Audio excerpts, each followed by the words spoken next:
The ruthless desire, লেখিকা শ্রাবণী ইয়াসমিন। পর্ব 22। পুরনো পরিত্যক্ত কারখানার গুমোট বাতাস যেন বিষিয়ে উঠেছে। ভাঙা ছাদ দিয়ে বিকেলের আলো চুইয়ে ভেতরে প্রবেশ করলেও তা অন্ধকার দূর করার বদলে আরও ভৌতিক পরিবেশ তৈরি করেছে। নোভার গলার গভীর থেকে আসা কান্নার শব্দটা এই বিশাল শূন্য দালানের দেওয়ালে ধাক্কা খেয়ে ফিরে আসছে। কাঁদতে কাঁদতে ওর কণ্ঠনালী শুকিয়ে যেন তপ্ততামা হয়ে গেছে। সেই সঙ্গে শুরু হয়েছে এক যন্ত্রণাদায়ক কাশি, যা ওর দুর্বল শরীরটাকে বারবার ঝাঁকিয়ে দিচ্ছিল। তার ঠিক কয়েক হাত দূরে দাঁড়িয়ে রয়েছে সেই জোকারটি। মেকআপের আড়ালে ঢাকা পড়াদার মুখটা মরা মানুষের মতো সাদা, আর তাতে আঁকা চওড়া লাল হাসি রেখাটা যে কাউকে উন্মাদ করে দেওয়ার জন্য যথেষ্ট। সে নোভার দিক থেকে দৃষ্টি সরিয়ে ধীরলয়ে উঠে দাঁড়ালো। সে তার বিশালাকার নোংরা পোটলাটার ওপর ঝুঁকে পড়ল। কুঁজো হয়ে সে গভীর মনোযোগ দিয়ে ভেতরে কি যেন খুঁজতে লাগলো। তার দীর্ঘ আঙুলগুলো পোটলার ভেতরে হাতড়ানোর শব্দই নিস্তব্ধতার কানে তালা লাগিয়ে দেওয়ার মতো তীক্ষ্ণ। মনে হলো সে যা খুঁজছে তা চট করে হাতে আসছে না।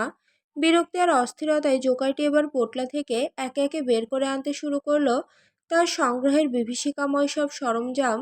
প্রতিটি বস্তু যখন স্যাঁতসেঁতে সিমেন্টের মেঝের ওপর সশব্দে আছড়ে পড়ছিল, নোভার হৃদস্পন্দন যেন এক এক করে স্তব্ধ হয়ে যাচ্ছিল। প্রথমে বেরোলো একটি ভারী বৈদ্যুতিক ড্রিল মেশিন, যার ডগাটা রক্তের দাগে কালচে হয়ে আসে। এরপর একে একে মেঝেতে পড়ল বিশাল আকৃতির একজোড়া গার্ডেন শিয়ার, যা দিয়ে অনায়াসে মানুষের হাড় কেটে দুটুকরো করা সম্ভব। জং ধরা ধারালো ফিশিং হুক বা বড় বড়শি, যা মাছ নয় বরং মানুষের মাংস বিধিয়ে রাখার জন্য তৈরি। করাত দাঁতের শিকারি ছুরি, যার ফলে মরা আলোর প্রতিফলন এক পৈশাচিক আভা দিচ্ছে। গবাদি পশুর গলায় ব্যবহৃত ভারী লোহার চেইন, যা নড়াচড়া করলে ঝনঝন শব্দে মৃত্যু সংবাদ বয়ে আনে। তপ্ত লোহার রড এবং হাড় কাটার বোনস, ভয় একটি নেইল গান এবং ছোট এক কুড়াল বা হ্যাচেট। এমনকি একটা ইঞ্জেকশনের বড় সিরিঞ্জ আর কড়া অ্যাসিডের বোতলও সে বের করে রাখলো। পোটলা থেকে বেরোনো এই মরণ ফাঁদগুলোর স্তূপ দেখে নোভার মনে হলো তার আয়ু ফুরিয়ে এসেছে। ভয়ে আর ফুসফুস ছোট হয়ে আসছে। দম যেন গলায় এসে দলা পাকিয়ে আটকে গেছে। হঠাৎ জোকারটি থেমে গেল। তার চোখ দুটো গোল গোল হয়ে বড় হয়ে উঠল, যেন সে কোনো পরমানন্দ খুঁজে পেয়েছে। সে হঠাৎ এক বীভৎস পৈশাচিক হাসি এসে উঠল, যার কোনো শব্দ নেই, শুধু ঠোঁটের এক বিকৃত প্রসারণ। সে ভারী পোটলাটি টেনে টেনে নোভার ঠিক পায়ের সামনে নিয়ে এলো। আতঙ্কে নোভা নিজের অজান্তেই পেছনোর চেষ্টা করলো, কিন্তু হাত পা বাঁধা থাকায় সে শুধু কাঁপতে পারল। ওর থরথর কম্পনে কাঠের পুরনো চেয়ারটা মেঝেতে ঠক ঠক শব্দ তুলে ওর অসহায়ত্বকে যেন আরো উপহাস করলো। জোকারটি হঠাৎ পোটলার গভীরে হাত ঢুকিয়ে প্রচণ্ড দ্রুততায় কিছু একটা বের করে আনলো। তারপর দুই হাত উঁচিয়ে কোনো সার্কাসের জাদুকরের ঢঙে অদ্ভুত এক স্বরে চিৎকার করে উঠল, টাডা! নোভা নিশ্চিত ছিল এবার হয়তো তপ্ত রড বা ধারালো ছুরি ওর বুক চিরে দেবে। সে যন্ত্রণার আশঙ্কায় চোখ দুটো খিচে বন্ধ করে নিল এবং গলার শেষ শক্তি দিয়ে এক আকাশবিদারী চিৎকার দিল। আর্তনাদটা কারখানার প্রতিটি কোণে প্রতিধ্বনিত হলো, কিন্তু কয়েক সেকেন্ড পার হয়ে গেলেও কোনো আঘাত এলো না। ধীরে ধীরে চোখ মেলে নোভা যা দেখল তাতে সে হতভম্ব হয়ে গেল। জোকারটি কোনো মরণাস্ত্র বের করেনি, বরং তার হাতে একটি স্বচ্ছ পানির বোতল। আশ্চর্যের বিষয় হলো জোকারটির চোখে মুখে এখন আর হিংস্রতা নেই। সে বরং নোভার চিৎকারে নিজেই যেন কুঁকড়ে গেছে। তার দু চোখে এক অদ্ভুত ভয় আর অপরাধবোধের ছায়া, যেন সে নোভার এই তীব্র আর্তনাদে ভীষণভাবে আঘাত পেয়েছে। সে ঠোঁট উল্টে এক শিশুর মতো করুণ চাহনি নিয়ে বোতলটি নোভার দিকে বাড়িয়ে ধরল। তৃষ্ণায় নোভার বুক ফেটে যাচ্ছিল, কিন্তু এই ভয়ঙ্কর খুনিসুলভ লোকটার দেওয়া পানির বোতল স্পর্শ করার সাহস তার হলো না। সে ঘৃণায় আর আতঙ্কে মুখ ফিরিয়ে নিল। জোকারটি দৃশ্যত হতাশ হলো, তার কাঁধ দুটো ঝুলে পড়ল। সে নিঃশব্দে বোতলটা নোভার পায়ের কাছে মেঝের ওপর রেখে দিল। তারপর যেন কোনো এক গভীর অভিমানে মনমরার ভান ধরে বিশালাকার পোটলাটা আবার কাঁধে তুলে নিল। কোনো কথা না বলে সে ধীর পায়ে ফ্যাক্টরির অন্ধকার করিডোর ধরে সামনের দিকে হাঁটতে শুরু করলো। তার যাওয়ার ছন্দটা ছিল অদ্ভুত। মাঝে মাঝে সে এমনভাবে টলছিল যেন সে পৃথিবীর কেউ নয়। বাইরের ভাঙা ইটের আড়ালে লোকটা পুরোপুরি অদৃশ্য না হওয়া পর্যন্ত নোভা পলকহীন চোখে তাকিয়ে রইল। জোকারটি চোখের আড়াল হতে নোভার ভেতরে শক্ত বাঁধনটা আলগা হয়ে এলো। সে ফুঁপিয়ে কেঁদে উঠল। এই নিস্তব্ধতায় নিজের কান্নার শব্দ ওর কাছে অচেনা লাগছে। বারবার মনে মনে প্রশ্ন করছে সে, সব বিপদ কেন ঘুরে ফিরে আমার সাথেই ঘটে, কেন আমি বারবার মৃত্যুর মুখোমুখি দাঁড়াই। সে চারিদিকে একবার চোখ বুলালো, দেয়ালে দেয়ালে শুকিয়ে যাওয়া রক্তের কালচে ছোপ যেন কোনো প্রাচীন অভিশাপ মেখে আছে। মেঝে জমে থাকা রক্তের ওপর ছোট ছোট পোকামাকড় কিলবিল করছে। পচা গন্ধ আর এই জঘন্য পরিবেশ দেখে নোভার পাকস্থলী উল্টে আসতে চাইল। ঠিক তখনই তার নজরে এলো কয়েক হাত দূরে পড়ে থাকা একটা ভাঙা মোবাইল ফোন। ফোনের স্ক্রিনটা চুরমার হয়ে আছে ধুলো আর বালিতে মাখামাখি, হয়তো এখানে ওর আগেও কাউকে আনা হয়েছিল। এই ফোনটা তারই কোনো চিহ্ন। ফোনটা আজ কাজ করবে কিনা তা নিশ্চিত নয়, কিন্তু এটাই এখন নোভার কাছে পৃথিবীর সবচেয়ে মূল্যবান বস্তু। নোভা এবার মরিয়া হয়ে উঠল, সে জোরাজোরি শুরু করলো হাতের বাঁধন নিয়ে। আশ্চর্য, সে বুঝতে পারলো বাঁধনগুলো আসলে খুব একটা শক্ত করে দেওয়া হয়নি। জোকারটা এমনভাবে গেট দিয়েছিল যাতে নোভার কবজিতে কোনো আঘাত না লাগে বা দাগ না পড়ে। কেন? একজন অপহরণকারী কেন এতটা কোমল হবে? এই প্রশ্নের উত্তর খোঁজার চেয়ে পালানো এখন বেশি জরুরি। একটু জোর দিয়ে হ্যাঁচকা টান দিতেই হাতের বাঁধন আলগা হয়ে খুলে এলো। নোভা দ্রুত পায়ের দড়িগুলো খুলে ফেলল। অবশ হয়ে যাওয়া পা নিয়ে কোনো মতে উঠে দাঁড়ালো সে, কিন্তু তার চারপাশে এখন নিষিদ্ধ দেওয়াল আর লোহার ভারী দরজাগুলো ভেতর থেকে তালাবদ্ধ। মুক্ত হয়েও নোভা বুঝতে পারল সে আসলে এক বড় খাঁচার ভেতরে বন্দি হয়ে আছে।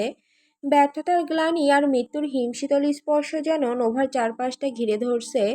টলমল পায়ে অবশ হয়ে যাওয়া শরীরটাকে টেনে হিঁচড়ে সে ওই ভাঙা মোবাইল ফোনটার কাছে পৌঁছালো। ধুলো মাখা ফোনটা হাতে নিতেই ওর হৃৎপিণ্ডটা গলার কাছে এসে ধকধক করতে লাগলো। কাপা আঙুলে পাওয়ার বাটনটা টিপতেই স্ক্রিনটা মিটমিট করে জ্বলে উঠল, ঠিক যেন অন্ধকারের মাঝে এক চিলতে জোনাকির আলো। কিন্তু স্ক্রিনের ওপরের কোণে তাকাতেই নোভার কলিজা শুকিয়ে এলো। মাত্র 2% চার্জ, ফোনটা যে কোনো মুহূর্তে চিরতরে নিভে যেতে পারে। সময়ের সাথে এক অসম যুদ্ধে নেমেছে সে, কার কাছে সাহায্য চাইবে, কার উপর ভরসা করা যায় এই মৃত্যুপুরীতে। মস্তিষ্কের কোণায় বারবার একটি নামে প্রতিধ্বনিত হতে লাগলো, এইডেন। নোভার মনে এক অদ্ভুত বিশ্বাস দানা বাঁধল, এইডেনই পারবে তাকে এই নরক থেকে টেনে বের করতে। এডেন তাকে মরতে দেবে না, কিন্তু সমস্যা হলো নোভার কাছে এডেনের ব্যক্তিগত মোবাইল নম্বরটা নেই। আতঙ্কে তার স্মৃতিশক্তি যেন বিশ্বাসঘাতকতা করতে শুরু করেছে। কপালে বিন্দু বিন্দু ঘাম জমছে। সে চোখ বন্ধ করে নিজেকে শান্ত করার চেষ্টা করলো। হঠাৎ করে মনে পড়লো এইডেনের বাড়ির সেই ল্যান্ডলাইন নম্বরটা। দ্রুত আঙুল চালিয়ে সে নম্বরটা টাইপ করলো। কলটা গেল, রিং হচ্ছে। প্রতিটি রিং যেন নোভার বুকের ওপর এক একটা হাতুড়ির আঘাত। নোভা বিড়বিড় করে বলছে, প্লিজ কেউ ধরো, প্লিজ কেউ একজন ফোনটা ধরো। ওর চোখ আবার ঝাপসা হয়ে আসছে। নোনা জল গাল বেয়ে গড়িয়ে পড়ছে ফোনের ভাঙা কাচের ওপর, কিন্তু ওপাশ থেকে কেউ ফোনটা তুলছে না। ঘর জুড়ে সেই পচা গন্ধ আর পোকামাকড়ের শব্দের মাঝে ফোনের ওপাশে নিস্তব্ধতা নোভাকে আরো বেশি একা করে দিচ্ছে। ফোনটার চার্জ এখন 1% এসে ঠেকেছে। লাল বাতিটা মরণ কামড়ের মতো জ্বলছে আর নিভছে। নোভার মনে হলো এটাই হয়তো তার শেষ সুযোগ। যদি এই কলটা কেউ না ধরে, তবে এই অন্ধকার ফ্যাক্টরিটাই হবে তার সমাধি। সে ফোনের স্পিকারটা কানের কাছে চেপে ধরল। ওপাশের কণ্ঠস্বর শোনার জন্য তার আত্মাটা যেন ছটফট করছে। পুরো শহর জুড়ে এক শ্মশান নীরবতা। রাস্তায় কোনো মানুষের চিহ্ন নেই, এমনকি একটা পশু পাখিও যেন ভয়ে গর্তে লুকিয়ে পড়েছে। প্রতিটি মোড়ে মোড়ে সেনাবাহিনী আর পুলিশের টহল। গোটা দেশে জারি করা হয়েছে কঠোর কারফিউ। সবকিছুর মূলে কেবল একটি নাম, নোভা। এক কিশোরী মেয়ের নিখোঁজ সংবাদে উত্তাল হয়ে উঠেছে আন্ডারওয়ার্ল্ড থেকে শুরু করে প্রশাসনের শীর্ষস্তর। গ্যাংস্টার বস এডেন জয়দাদাস উন্মাদ, যে নোভাকে খুঁজে দিতে পারবে তার জন্য ঘোষণা করা হয়েছে $50,000 পুরস্কার। কিন্তু সকাল গড়িয়ে দুপুর পার হলেও কোথাও তার চিহ্ন নেই। এডেন, যার চোখের ইশারায় শহর কাঁপে, আজ সে নিজেই যেন ভেঙে পড়ছে। রাস্তার ধারের এক নিঃসঙ্গ বেঞ্চে সে ধপ করে বসে পড়ল। গত 72 ঘন্টা না ঘুমালেও তার শরীরে যে ক্লান্তি আসতো না, আজ কয়েক ঘন্টার অনিশ্চয়তা তাকে তার চেয়েও বেশি নিস্তেজ করে দিয়েছে। বুকটা ভারী হয়ে আসছে তার। কয়েক বছর পর আবারও সেই চেনা সুচালো যন্ত্রণাটা বিঁধছে। প্রিয় কিছু হারানোর ভয়। তার পাশে এসে দাঁড়ালো বিশ্বস্ত কেনিত। এডেন শূন্য চোখে তাকালো ওর দিকে, কোনো কথা না বললেও কেনিত ওর চোখের ভাষা বুঝে নিল। কোনো খোঁজ পাওয়া গেছে? এডেন কণ্ঠস্বর আজ অস্বাভাবিক রকমের ভাঙা। কেনিত নিঃশব্দে মাথা নাড়ল। এই প্রথম সে দেখছে তাদের নির্দয় পাথর হৃদয়ের বস একজন কিশোরীর মায়ে কতটা অসহায়ভাবে আটকে পড়েছে। মায়ের এই বাঁধন যে কোনো শিকলের চেয়েও শক্ত। অন্যদিকে সেই অভিশপ্ত ফ্যাক্টরির ভেতরে নোভার পৃথিবীটা এখন মাত্র কয়েক ইঞ্চি পর্দার ওপর টিকে আছে। ফোনের চার্জ 1%। লাল আলোটা শেষবারের মতো জ্বলে উঠে জানান দিচ্ছে সময় শেষ। বারবার রিং হওয়ার পর ওপাশে কেউ একজন ফোনটা তুলল। নোভার শুকনো গলায় যেন প্রাণের স্পন্দন ফিরে এলো। সে হাঁপাতে হাঁপাতে আর্তনাদ করে উঠল, হ্যাঁ, হ্যালো, হ্যালো, আমি নোভা। এইডেন এইডেন জায়দাদ কোথায়? ওপাশ থেকে এক নিরুত্তাপ কণ্ঠ ভেসে এলো, বস বাড়িতে নেই, আপনি পরে যোগাযোগ করুন। কথাটা বলেই কর্মচারীটি ফোনটা কেটে দিতে যাচ্ছিল। নোভার হৃৎপিণ্ড যেন থেমে গেল। সে সজোরে এক হেঁচকি তুলে কান্নায় ভেঙে পড়ল। না, কাটবেন না, দোহাই লাগে আপনার, আমাকে একবার কথা বলিয়ে দিন, আমার হাতে একদম সময় নেই। মেয়েটির কণ্ঠে সে করুণ আকুতি আর আতঙ্কে কর্মচারীটি থমকে গেল। সে কিছুক্ষণ দ্বিধায় ভুগে গম্ভীর গলায় বলল, ঠিক আছে, অপেক্ষা করুন, আমি বসের ফোনে কলটা কানেক্ট করে দিচ্ছি।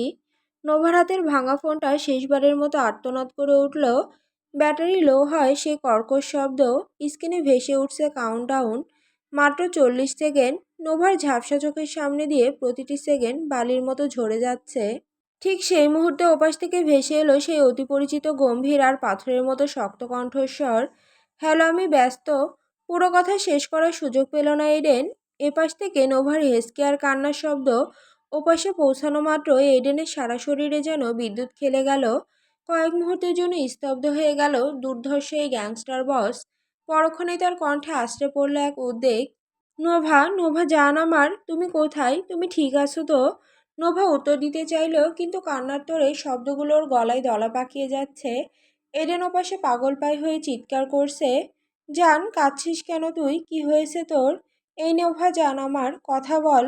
নোভা অনেক কষ্টে নিজের জড়ানো কণ্ঠে গুছিয়ে ফিসফিস করে বলল, আমাকে মেরে ফেলবে, ওই জোকারটা আমাকে মেরে ফেলবে, আমাকে নিয়ে যান এখান থেকে, আমি আর কখনো আপনার থেকে পালাবো না। কথাগুলো শোনা মাত্র এডেনের বুকের ভেতরটা যেন কেউ তপ্ত শিক দিয়ে পুড়িয়ে দিল। যে এডেন জায়দার যমদূতকেও ভয় পায় না, আজ তার হাত পা থরথর করে কাঁপছে। এক কিশোরী মেয়েকে হারানোর ভয়ে পৃথিবীর সবচেয়ে ক্ষমতাধর লোকটা আজ নিদারুণ অসহায়। তোমার ঠিকানা বলো আমাকে, কোথায় আছো তুমি? গিভ মি জাস্ট 30 মিনিটস, আমি আসছি, আমি আসছি। নোভা কাঁদতে কাঁদতে বলল, আমি জানি না, আমি জানি না আমি কোথায়, ও আমাকে একটা বন্ধ ফ্যাক্টরিতে আটকে রেখেছে। ওকে, ওকে, ফাইন, একদম কাঁদবে না তুমি, তোমার আশেপাশে কি কি আছে শুধু সেটা আমাকে বলো। কিন্তু নিয়তি এত নিষ্ঠুর, নোভা কিছু বলার আগে স্ক্রিনটা একবার কেঁপে ওঠে, চিরতরে অন্ধকার হয়ে গেল। ফোনের চার্জ শেষ। ঠিক সেই মুহূর্তে দরজার কপাটে একটা খসখসে শব্দ হলো। নোভা ভয়ে শিউরে উঠে দেখলো সেই জোকারটা আবার ফিরে এসেছে। তবে এবার তার হাতে কোনো ধারালো অস্ত্র নেই, বরং ছোট একটা প্যাকেট। জোকারটাকে দেখা মাত্রই আতঙ্কে নোভার হাত থেকে ফোনটা মেঝেতে পড়ে গেল। অন্যদিকে এডেন তখন ওপাশে উন্মাদ হয়ে চিৎকার করছে, হ্যালো, হ্যালো, নোভা। কয়েক সেকেন্ড পর যখন সে বুঝতে পারল কলটা কেটে গেছে, তখন তার ভেতরের পশুটা যেন গর্জে উঠল, ফাক, ফাক, ফাক, শিটম্যান। রাগে যন্ত্রণায় সে নিজের চুল মুঠো করে ধরল। ইচ্ছে হচ্ছে নিজের চারপাশে সবকিছু ভেঙে চুরমার করে দিতে। সে কেনিতকে গর্জে উঠে বলল, ফোনটা ট্রেস করতে, কিন্তু কেনিত মাথা নিচু করে জানালো, ফোন বন্ধ থাকায় লোকেশন পাওয়া সম্ভব নয়। এডেন বড় বড় নিঃশ্বাস ফেলছে, তার চোখের মনে এখন আগুনের মতো লাল। তার নোভা কোনো এক নরকে জোকারের হাতে বন্দি, আর সেই অসীম ক্ষমতার অধিপতি হয়েও তার নাগাল পাচ্ছে না। এডেনের চোয়াল শক্ত হয়ে এলো। সে দাঁতে দাঁত পিষে সিংহের ন্যায় গর্জন করে বলল, ওকে আমার চাই কেনিত, ওকে না পাওয়া অবধি পুরো দেশের মানুষের শান্তি কেড়ে নিব আমি। আমি বড় স্বার্থপর, প্রচণ্ড স্বার্থপর। আমার নিজের আকাশ যখন আঁধারে ঢেকে থাকে, তখন অন্যের শান্তিতে থাকাটাও আমার কাছে অপরাধ হিসেবে গণ্য হয়। জোকারটি তার আঁকা বিভীষিকাময় ভ্রুকুচকে ধীর পায়ে নোভার দিকে এগিয়ে আসতে লাগলো। ওর প্রতিটি পদক্ষেপের শব্দ যেন নোভার মৃত্যু ঘণ্টার মতো বাজছে। নোভা থরথর করে কাঁপতে কাঁপতে পেছাতে চাইল, কিন্তু দেওয়ালে শীতল স্পর্শ জানান দিল পালানোর আর জায়গা নেই। জোকারটি নিচু হয়ে মেঝে থেকে নিথর ফোনটি কুড়িয়ে নিল। স্ক্রিনের কালো অন্ধকারে নিজের বিকৃত প্রতিফলনের দিকে তাকিয়ে সে প্রথমবার মুখ খুলল। ওর কণ্ঠস্বরটা ধারালো, খুরের মতো তীক্ষ্ণ আর হিমশীতল। লুকোচুরি খেলবে জানেমান? নোভার কান্নার শক্তিটুকু যেন হারিয়ে গেছে। সে অতি কষ্টে কাঁপা কাঁপা গলায় বিড়বিড় করল, কে কে আপনি, কি চান আমার কাছে? জোকারটি এবার বিকট এক হাসি হাসলো, যার রেশ দেওয়ালে দেওয়ালে ধাক্কা খেয়ে ফিরে এলো। জানো তো, কেন জানি তোমাকে আঘাত করতে ইচ্ছেই করেনি এতক্ষণ। তুমি সত্যি খুব সুন্দরী নোভা। একজন পুরুষ হিসাবে আমি নিজেই তোমাকে কামনার চোখে দেখছি। চেয়েছিলাম তোমাকে বিনা কষ্টে মুক্তি দেব। But you deserve pain, pain pain and more pain. নোভার বুকের ভেতরটা যেন ফেটে যাবে। প্রাণের ভয়ে সে শেষবারের মতো মরিয়া হয়ে উঠল। সামনে খোলা দরজাটা দেখে সে পাগলের মতো দৌড় দিল। ওর মনে হলো একবার ওই চৌকাঠ পার হতে পারলেই হয়তো বাইরের খোলা আকাশে যেতে পারবে। কিন্তু জোকারটি তার চেয়েও ক্ষিপ্র। সে পকেট থেকে একটি ছোট ছোরার মতো ছুরি বের করলো এবং অসামান্য দক্ষতায় সেটি নোভায় লক্ষ্য করে ছুড়ে দিল। মুহূর্তের মধ্যেই সেই ফলাটি বাতাসের বুক চিরে গিয়ে সরাসরি গেঁথে গেল নোভার নরম ফর্সা পায়ে। আহ! এক গগনবিদারী আর্তনাদে পুরো ফ্যাক্টরি কেঁপে উঠল। নোভা যন্ত্রণায় লুটিয়ে পড়ল মেঝের ওপর। সে নিজের পায়ের দিকে তাকিয়ে শিউরে উঠল। ফর্সা চামড়ার ওপর বিঁধে থাকা ছুরির চারপাশ দিয়ে গলগল করে তাজা রক্ত বেরিয়ে মেঝে ভেসে দিচ্ছে। নোভার চোখের সামনে পৃথিবীটা দুলতে লাগলো। ঠিক তখনই জোকারটি তার কাছে এসে পৌঁছালো। কোনো দয়া বা মায়া নেই তার চোখে। সে নোভার চুলের মুঠি ধরে বাঁ হাত টেনে হিঁচড়ে ওকে আবার ঘরের মাঝখানে নিয়ে এলো। মেঝেতে রক্তের দাগ টেনে টেনে নোভাকে আবার সেই অভিশপ্ত চেয়ারটার কাছে আনা হলো। এবার আর সে আগের কোমলতা নেই। জোকারটি অত্যন্ত কর্কশভাবে নোভার হাত পা বাঁধতে শুরু করলো। দড়িগুলো মাংসের ভেতর দেবে যাচ্ছে, কিন্তু সেদিকে তার কোনো ভ্রুক্ষেপ নেই। সে যেন নোভার প্রতিটি আর্তনাদ আর যন্ত্রণার ছটফটানি উপভোগ করছে। হেলিকপ্টারের পাখার শব্দ আকাশ তীরে প্রতিধ্বনিত হচ্ছে, যেন কোনো আসন্ন প্রলয়ের সংকেত। এডেন জায়দার তার শিকারী দৃষ্টি নিয়ে ডেট্রোদের দিকে এগোচ্ছে। তার ভেতরের অন্ধকার সত্তা তাকে বারবার বলছে এই পথেই লুকিয়ে আছে তার নোভা। সে তার স্বার্থপরতা আর ক্ষমতা দিয়ে আজ পুরো দেশকে স্তব্ধ করে দিয়েছে শুধু একটি প্রাণের টানে। এদিকে ফ্যাক্টরির ভেতরে দৃশ্যপট দ্রুত বদলে যাচ্ছে। জোকারটি যখন খাবার নিয়ে নোভার সামনে তার বিকৃত মায়া দেখাচ্ছিল, ঠিক তখনই তার হাতে এসে লাগলো তপ্ত বুলেটের আঘাত। দরজায় দাঁড়ানো শ্যামবর্ণের পুরুষটি নাহিয়ান তার রক্তাক্ত চোখে যেন আগুনের ফুলকি নিয়ে এসেছে। জোকারটির প্রতিক্রিয়া ছিল অবিশ্বাস্য। যন্ত্রণায় কুঁকড়ে যাওয়ার বদলে সে পাগলের মতো অট্টহাসিতে ফেটে পড়ল। সেই হাসি যেন মানুষের নয়, কোনো নরকের পিশাচের। সে মেঝেতে গড়াগড়ি খাচ্ছে আর হাসছে, যেন এই মৃত্যু পরোয়ানা তার কাছে এক মহাকৌতুক। নাহিয়ান দ্রুত নোভার কাছে ছুটে এলো। নোভার ফ্যাকাশে ঠোঁট বিস্ময়ে থরথর করে কাঁপছে। যাকে সে বহুদিন দেখেনি সেই নাহিয়ান আজ তার ত্রাণকর্তা হয়ে এসেছে। নাহিয়ান দ্রুত হাতে নোভার হাতের বাঁধন খুলতে শুরু করলো, কিন্তু তার চোখ বারবার জোকারটির দিকে যাচ্ছিল। নোভা মুক্ত হতেই নাহিয়ান জোকারটির দিকে বন্দুক তাক করলো, কিন্তু জোকারটি থামল না। সে হাসতে হাসতেই পকেট থেকে একটি সূক্ষ্ম বিষাক্ত নিডল বা সূচের মতো কিছু একটা নাহিয়ানের দিকে ছুড়ে দিল। অব্যর্থ নিশানায় সেটা গিয়ে বিঁধে গেল নাহিয়ানের ঘাড়ে। একটি তীক্ষ্ণ যন্ত্রণায় নাহিয়ানের বুক বিকৃত হয়ে উঠল। নোভা আর্তনাদ করে উঠল, নাহিয়ান সাবধানে, এই লোক কিন্তু মোটেও সুবিধার না। নাহিয়ানের দৃষ্টি ধীরে ধীরে ঘোলাটে হয়ে আসছে। সে অনুভব করছে তার শরীরের পেশিগুলো অবশ হয়ে যাচ্ছে। জোকারটি এবার উঠে দাঁড়ালো, তার মুখে সেই চিরচেনা বিভীষিকাময় হাসি। সে ধীর পায়ে এগোতে লাগলো তাদের দিকে। ঠিক সেই মুহূর্তে আকাশের বুক চিরে এক প্রচণ্ড শব্দ শোনা গেল। হেলিকপ্টারের সার্চলাইটের তীব্র আলো ফ্যাক্টরির ভাঙা ছাদ দিয়ে ভেতরে আছড়ে পড়ল।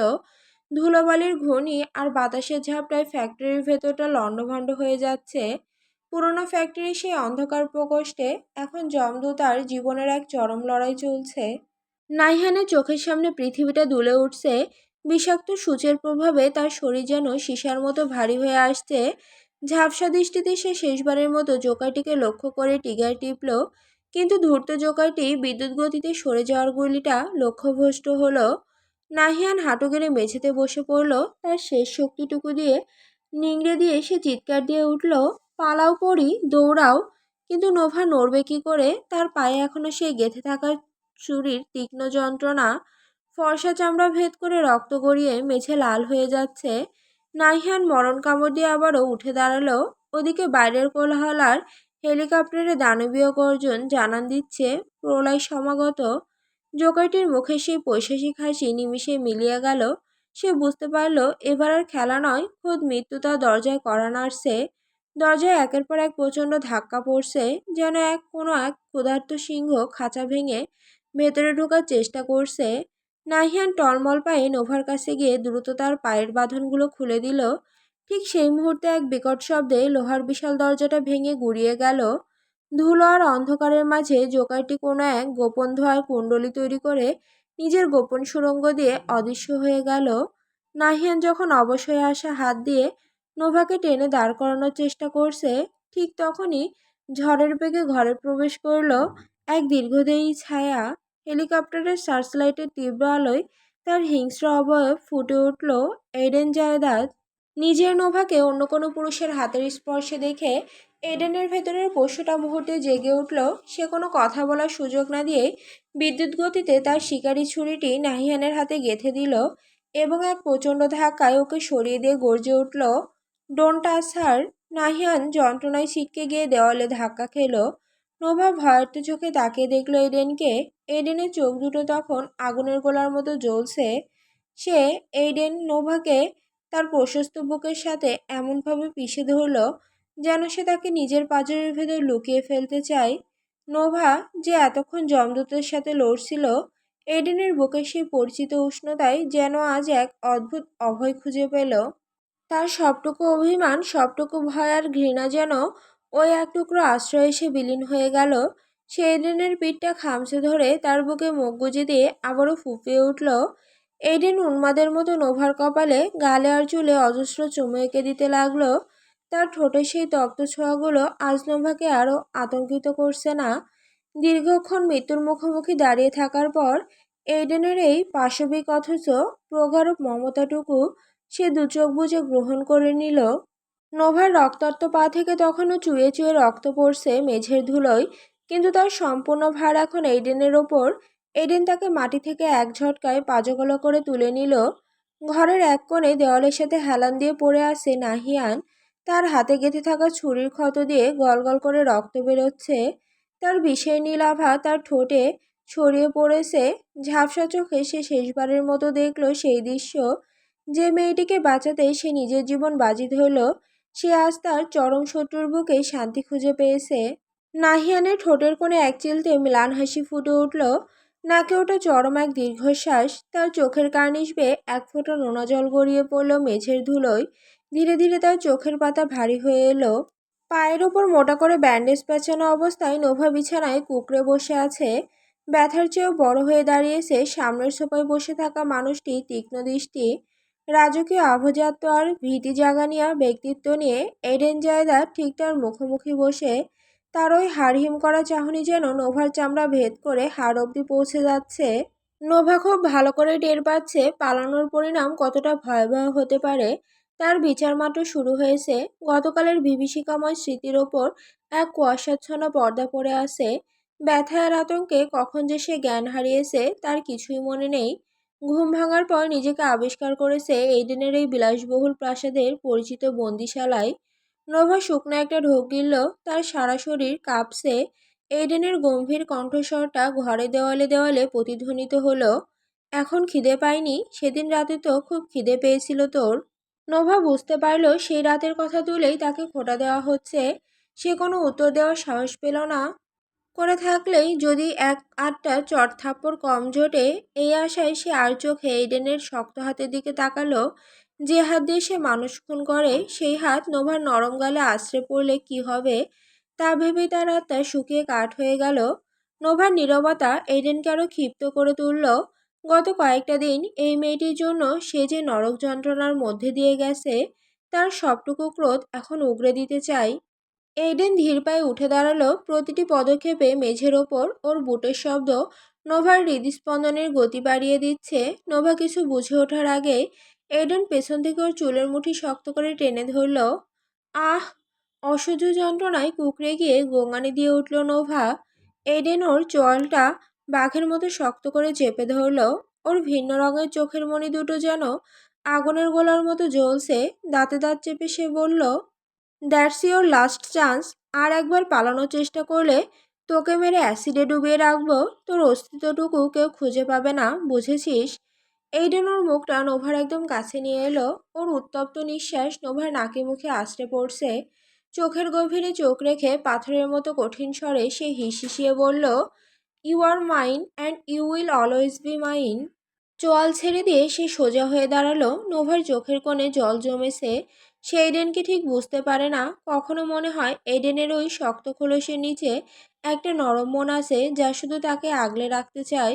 আবার যখন তার এই পশু প্রবৃত্তি জেগে ওঠে তখন মনে হয় এই মানুষটার কাছে থাকা মানে জীবন্ত জাহান্নামে বাস করা। মানুষ পাঠিয়ে দিচ্ছি, ওরা এসে তোমাকে ফ্রেশ করিয়ে দেবে। এডেনের কথায় নোভার ভাবনার সুতো ছিঁড়ে গেল। নোভা চোখের জল মুছে অতি কষ্টে বিড়বিড় করে বলল, আমি পা নাড়াতে পারছি না, ড্রেস চেঞ্জ করে আবার পরবো কি করে? এডেন কোনো উত্তর দিল না। এক মুহূর্তের জন্য ওর কঠিন চোখে হয়তো করুণার ছায়া পড়েছিল, কিন্তু পরক্ষণেই তা মিলিয়ে গেল। সে কোনো কথা না বলে ঘর থেকে বেরিয়ে গেল। তার চলে যাওয়ার কিছুক্ষণের মধ্যেই একজন মাঝবয়সী মহিলা ঘরে প্রবেশ করলো। নোভা অসহায়ভাবে নিজের ব্যান্ডেড করা পায়ের দিকে তাকিয়ে রইল। তার মনে হতে লাগলো এই বিশাল অট্টালিকার জাঁকজমক আর আভিজাত্য আসলে একটা সুন্দর মোড়ক মাত্র। ভেতরে সে স্রেফ একজন বন্দি, যার মালিক একজন দয়ামায়াহীন গ্যাংস্টার। সাদা ধবধবে হাসপাতালের বেডটা একখণ্ড বরফের মতো পড়ে আছে। তার উপর নিথর হয়ে শুয়ে আছে নাহিয়ান। নাকে অক্সিজেনের নল, হাতে স্যালাইনের সুই, সব মিলিয়ে এক অদ্ভুত স্তব্ধতা ঘর জুড়ে। তার মাথার কাছে কাঠের চেয়ারে পাথরের মূর্তির মতো বসে আছে তাহসিন। মেয়েটার হলদে ফর্সা মুখটা ফ্যাকাশে হয়ে গেছে। যে মেয়েটার হাসিতে একসময় পুরো বাড়ি মাথায় উঠত, গত কয়েকদিনে সেই চঞ্চলতা যেন কোনো এক জাদুমন্ত্রে উধাও হয়ে গেছে। সে আজ বড় বেশি চুপচাপ, বড় বেশি বিষণ্ণ। সবকিছু শুরু হয়েছিল সেই রাতের অন্ধকারে।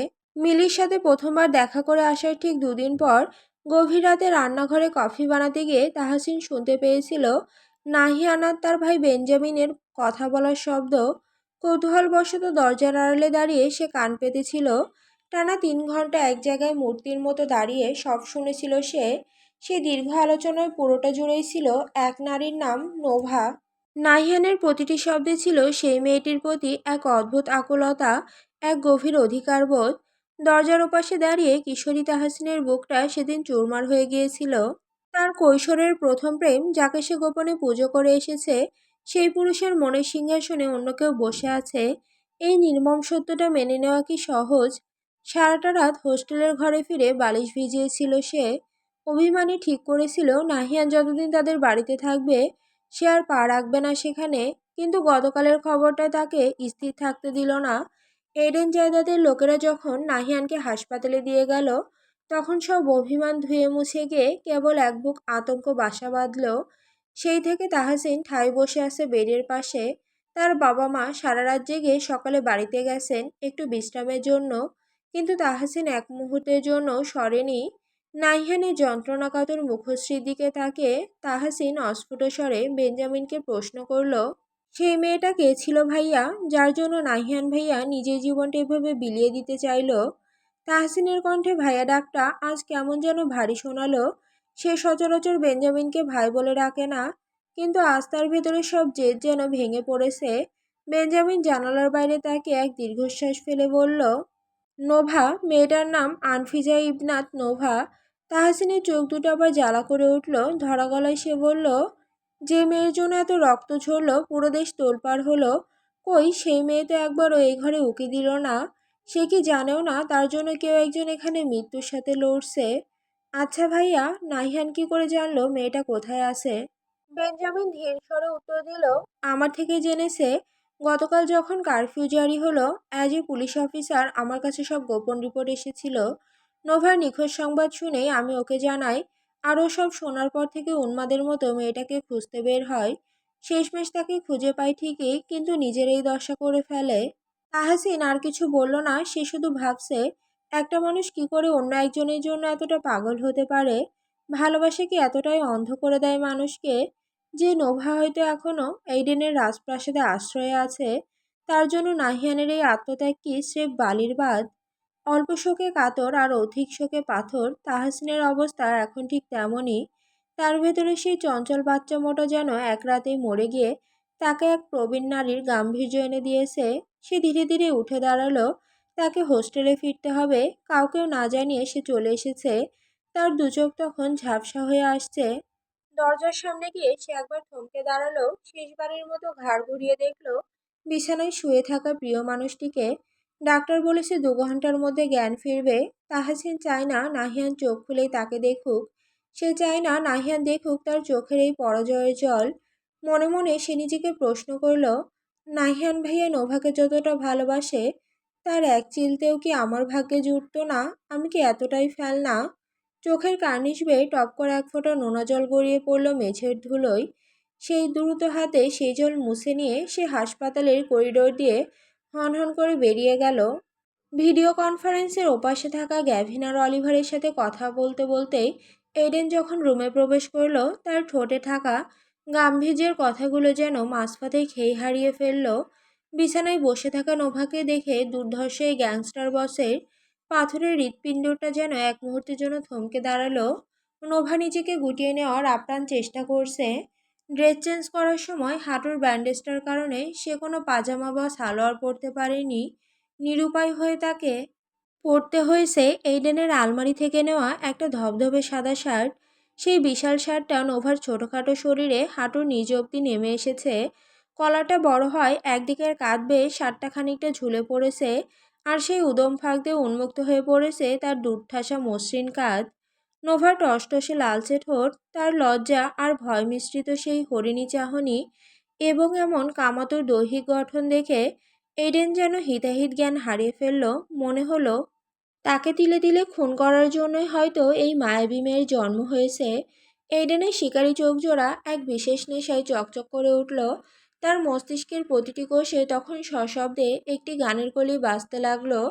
গ্লসি লিপস, উফস এ ট্রিক্স, বেবি লাগ দিয়ে কেলার, ও ইয়া কাটাল করে তেরি বোম ফিগার। এডেন অত্যন্ত কামাতুর ভঙ্গিতে জিভ দিয়ে নিজের শুকনো ঠোঁটজোড়া ভিজিয়ে নিল। হাতের দামি ট্যাপটা সশব্দে টেবিলের ওপর রেখে দিয়ে সে ধীর, স্থির কিন্তু শিকারী পদক্ষেপে নোভার দিকে এগোতে লাগলো। নোভা ভয়ার্ত চোখে নিজেকে আরও একটু গুটিয়ে নিয়ে কাঁপা কাঁপা গলায় বলে উঠল, এই দিকে আসছেন কেন? কোন দিকে যাচ্ছি? এডেনের কণ্ঠস্বরে এক ধরনের শান্ত কিন্তু বৈশাসিক মাদকতা খেলা করছে। আমার দিকে আসছেন, দূরে থাকুন। নোভা টলমল পায়ে পিছিয়ে গিয়ে নিরাপদ দূরত্ব তৈরির ব্যর্থ চেষ্টা করল। সে আবারও একটা শুকনো ঢোক গেলে মিনতি করে বলল, দেখুন, আমার কাছে একদম আসবেন না আপনি। এডেন থামল না, বরং নোভার একদম সামনাসামনি গিয়ে সামান্য ঝুঁকে ফিসফিস করে বলল, আচ্ছা তাহলে কি করব আমি? নোভা ভয়ে কুঁকড়ে গিয়ে নিজের শরীরের ওপরের অংশটা আরও পেছনের দিকে হেলিয়ে দিল এডেনের তপ্ত নিঃশ্বাস থেকে বাঁচার জন্য।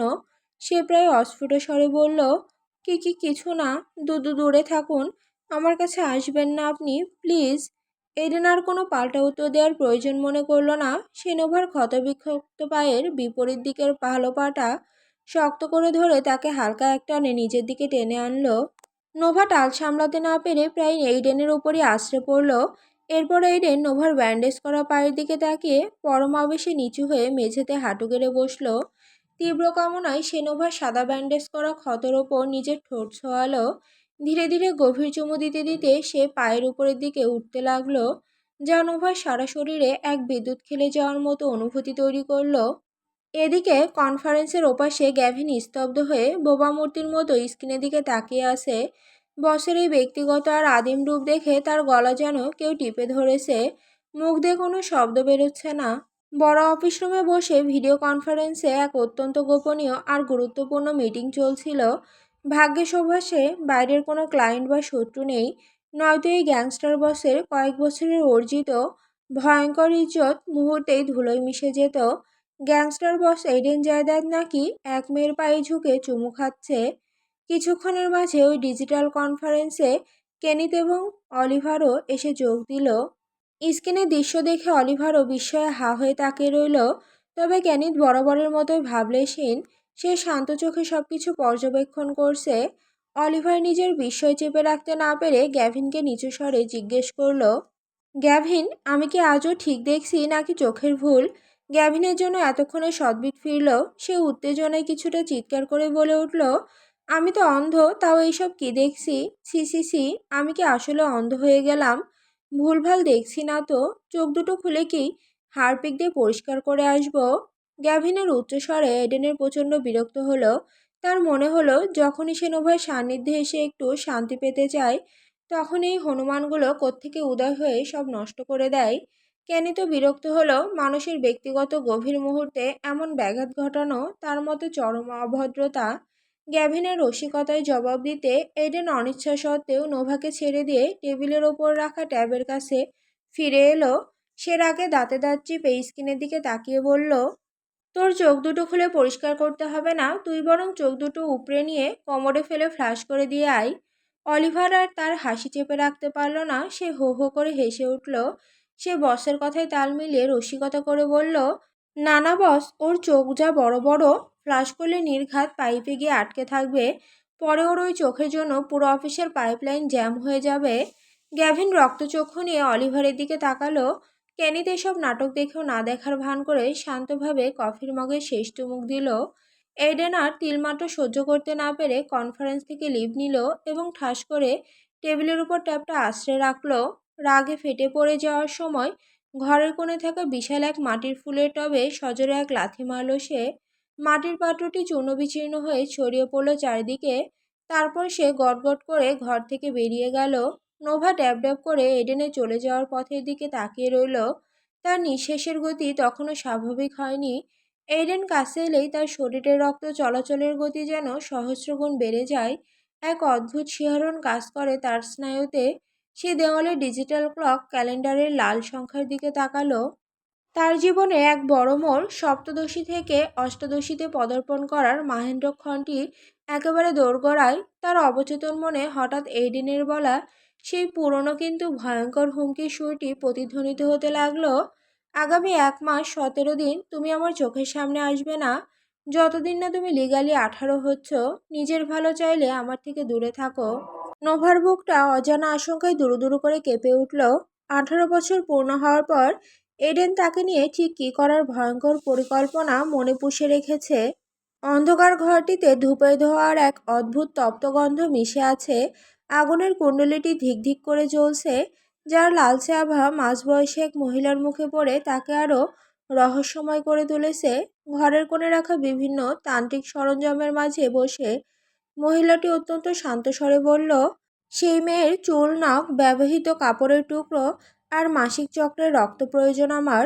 মহিলার কণ্ঠস্বরে কোনো দ্বিধা নেই, যেন সে কোনো সাধারণ রান্নার উপকরণের তালিকা দিচ্ছে। তার প্রতিটি শব্দ ঘরে দেওয়ালে ধাক্কা খেয়ে ফিরে আসছে, যা এক বীভৎস পরিণতির ইঙ্গিত দিচ্ছে। তার ঠিক উল্টো দিকে দাঁড়িয়ে আছে এক দীর্ঘকায় পুরুষ। তার পুরো শরীর কালো পোশাকে আবৃত, এমনকি মুখটাও এমনভাবে ঢাকা যে শুধু চোখ দুটোই দৃশ্যমান। সে বেশ গম্ভীর এবং পাথুরে গলায় উত্তর দিল, অল্প কিছুদিন সময় লাগবে, কিন্তু পেয়ে যাবেন, সমস্যা নেই। তবে আমার কাজটা হওয়া চাই। আমি যা চেয়েছি তার অন্যথা যেন না হয়। মহিলাটি হাতের কাছে রাখা একটি ছোট বাটি থেকে লালচে থকথকে রক্ত আগুনের শিখার উপর ঢালতে ঢালতে নির্লিপ্ত ভঙ্গিতে বলল, হয়ে যাবে, তোমার কাজ সম্পন্ন হবে। সে কিছুক্ষণ চুপ থেকে আবার বলে, তবে তুমি কে? তোমার কণ্ঠস্বর আমার বড্ড পরিচিত মনে হচ্ছে, চেনা চেনা লাগছে এই স্বর। লোকটি এই প্রশ্নের কোনো উত্তর দিল না। তার শীতল চোখে কোনো ভাবান্তর নেই। সে কোনো কথা না বাড়িয়েই ঝট করে উঠে দাঁড়ালো। যাওয়ার আগে শেষবারের মতো তার গলার স্বর আরও নিচু করে বলল, নোভাকে আমার চাই, অ্যাট এনি কস্ট, যে কোনো মূল্যে তাকে আমার হাতের মুঠোয় এনে দিন। এই শেষ কথাটি বলেই সে গটগট করে বেরিয়ে গেল। করিডোরের অন্ধকার চিরে সে যখন সিঁড়ি বেয়ে নিচে নামতে শুরু করলো, ঠিক তখনই তার মুখোমুখি হয়ে গেল লিলি। লিলি অপ্রস্তুত হয়ে থমকে দাঁড়ালো। লোকটির মুখ ঢাকা থাকায় তার চেহারা চেনার কোনো উপায় ছিল না, কিন্তু পাশ কাটিয়ে যাওয়ার সময় লোকটির শরীরের সুগন্ধ বা তার হাঁটার ভঙ্গি লিলির মনে এক তীব্র খটকা তৈরি করলো।